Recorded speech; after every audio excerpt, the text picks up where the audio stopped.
Hi everyone, in front of me I've got Xiaomi 17 Ultra, and if you're annoyed with the fact, of course as much as I am annoyed, with the fact that in this device we've got this aesthetic look and we do not have any kind of labels under the apps, then let's follow the video and let me share with you how to fix that.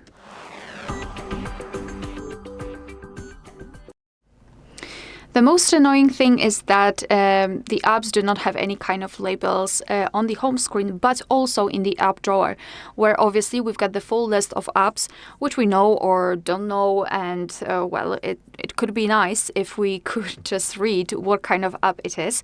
And what is even more annoying is that the developer decided to hide the option to fix that inside the settings, not, for example, here in the app drawer where where we would like to go naturally.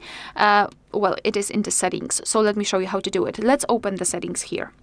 Then let's scroll and find the option home screen. Let's scroll down again, and here we've got the option don't show text.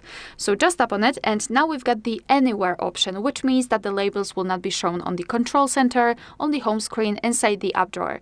You can either set it on widgets, so the widgets will not have any kind of labels, I mean the text, or you can completely turn it off. And now after getting back, you can see that finally we've got the app names on the home screen and in the app drawer. Alright, so that will be all. Thank you so much for watching. Please hit the subscribe button and leave the thumbs up.